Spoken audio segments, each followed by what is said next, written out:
Oh. Look, you're having a nightmare.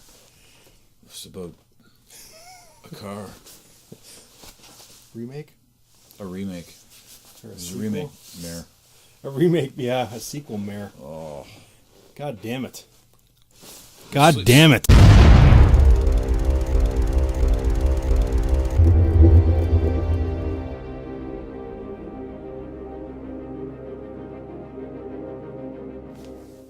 Hey. Hey there.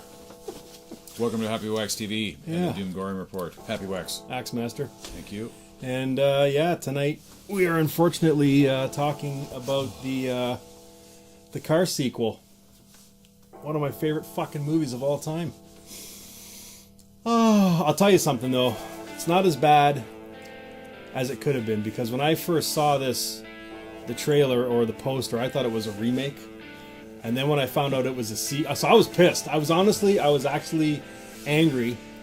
You know what I mean? When I did that rant video, I was fucking angry. But then when I looked at it, like, I realized it's a sequel. It's not a remake. So I guess if there's any good to come out of this pile of fucking horse shit. I don't know how they can call it a sequel, because it's not even the same concept at all. No. You know, like, even with the car, which wasn't really in it much. Yeah, look, we got. You know, I don't care about this fucking movie at all. Yeah. So we're gonna give spoilers. So we're just gonna spoiler time. Yeah. So yeah, if you don't want to hear spoilers on this pile of shit, then I guess click the video off. But no, seriously, like what you're saying is they tried to be like, you know, Well, it was like it was a ghost car, which it's fucking stupid. The original car was not the ghost. Yeah. It was the big cheese from down below himself. Yeah, the whole thing for me with this movie is that you didn't know who was driving it. You assumed it was the devil, right? That's what you took when you're a fucking 10-year-old kid.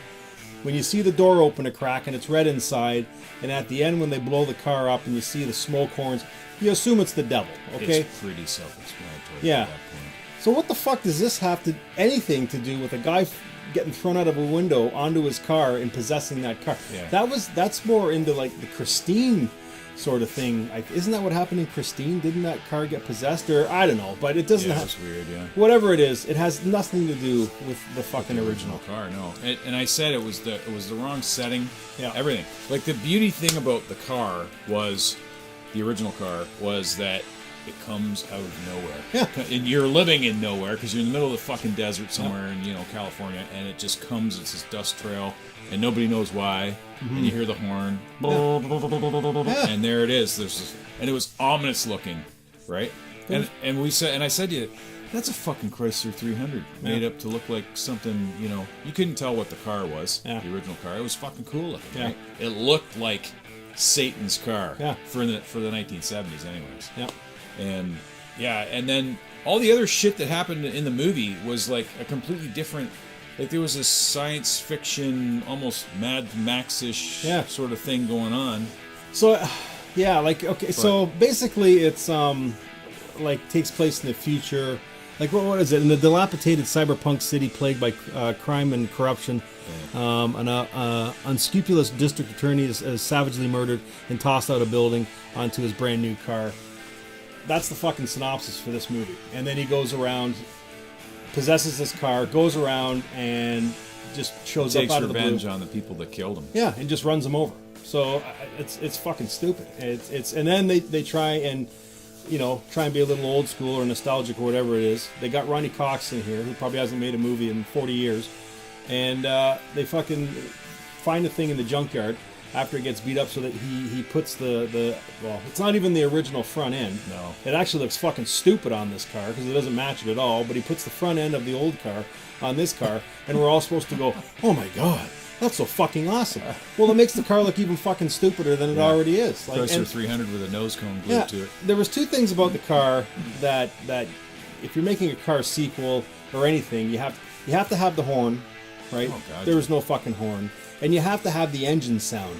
The noise that car made there was nothing else like it. Was deadly. This just sounded. This car sounded like my fucking truck.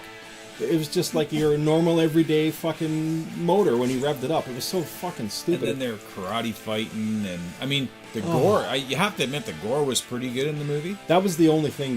But yeah, it was just stupid. Yeah. The car, it didn't have the desolation, like the desert, the location, the isolation, the supernatural qualities of this unearthly car. It was all missing. It was just cheese, absolute cheese. This was a cheddar festival. Oh fuck! Dripped in some mozzarella. Yeah. A little bit of Limburger because it stunk. a lot of Limburger. I will give it what you said though. The gore in this movie is, if it has any saving grace, it's the gore. Like it pisses me off because studios do this all the fucking time with the movies. They did it with Hellraiser. They did it with Fantastic Four. A bunch of other movies where the rights are coming close to the end, so they have to make a movie or they're going to lose the fucking rights.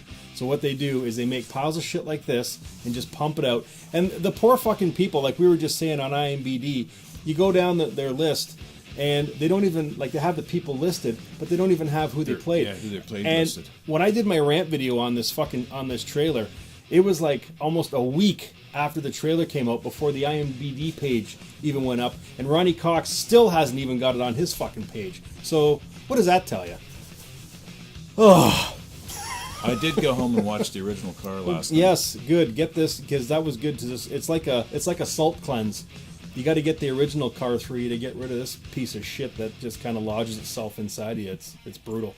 But, and you know, it's E.J. Eckerenkamp who directed it, and he did. Remember we watched the Roger Corman produced movie. Death Race 2000. Oh yeah. That was a pretty good fucking movie. Mm-hmm. It was good because it was made to be campy, and there was actually there was some car scenes in this that kind of made me feel like that movie a little tiny bit. But it had some Road Warrior throwbacks too. Like but I'm thinking to myself when I'm watching this, like, this guy's an up and coming director. Like, why would he honestly pick something so nostalgic as the car to make a sequel that has absolutely nothing to do with the original? Well, you know what I hope? I hope that somebody watches this review where we give this 2 thumbs down. Oh, fuck. And they actually make a real car sequel. Like, you know, maybe even bring Brolin back in there with his white hair and desert town. And, why Universal? Why? I don't understand. So, well, I'm going to give this is my lowest rating ever. I think I've ever given a movie. I am going to give it a 0.5. And that's it. A 0.5, and the only reason it's getting the 0.5 instead of a 0 is because it had some pretty cool gore in it, and that was it. That's all it deserves. Yeah, if I have to relate it to the car franchise, I'd have to agree. It's like a 2 for me, or I'll give it a 2 for the gore, and even the storyline was cheese. The acting was like This probably the reason they didn't list any of these character names is because you'll be able to see these actors at your local Walmart or freaking SO station where they work, because it wasn't really the greatest Yep. I don't think, anyways. But that's my personal and humble opinion. I'm pretty sure all actors and actresses have one movie that they've made in their history. They look back on, they go, "Oh my God, why the fuck did I make that movie?" And God, honestly, everybody in this who's involved in this fucking pile of shit is probably going to look back and say, why did I even attempt to make this horrible, awful? I mean, at least the guys in the fucking 70s could use body tools to make a car not look like a fucking production car. Yeah. This is fucking 2019, man. Yeah. I mean, you figure they could come up with a car that looked like something... Like, it was so bad. The editing is so bad in this movie that you can tell they had limited budget, because when the car was driving and it was going to smash into something, you could see it slow down, like, before they cut the scene. Like, it was that bad. And then they do like a close up or something of the car pushing. Like, it was that bad. Like, the editing. Oh, don't even get me started. It was just brutal. This is the only thing that was good about this is, I guess, it's a sequel, not a fucking remake. Because if it was a remake, I don't know what I'd do. I'd drive to Universal and I don't know. God, why are they ruining all the classics? They think they'd learn with Day of the Dead. Like, there's just some movies you can't remake and do it justice. I'll give Dawn of the Dead. I hated the Zack Snyder one when it first came out, but I've since learned to actually like it. It's actually pretty good. But I mean, they fucked up Day of the Dead 3 times now. Like, So what are they going to do? Make another car, 2 or 3? Like, just I think we should ignore this one and Yeah. wait for them to make a real sequel related to the real car, which this is not. So yeah, you can't. There's just some movies you can't. Should never be touched. And, God damn it! you can't unwatch them once you've seen them. Oh either. fuck. Yeah. So, anyways, well, yeah, I don't know. See, now I'm angry. I don't get angry, and now I'm angry. That car was 4 feet off the ground when it went through that house. Exactly. See, you don't get that in this movie because the acting's so poor. It's just it's fucking terrible. That's almost my favorite scene. Ronnie Cox in the original one is like, kind of whiny, but kind of a whiny bitch. But Yeah. He's got those scenes where he's putting her all together. Eh? Yeah. Yeah. It didn't go in the cemetery because it's hallowed ground. Oh yeah.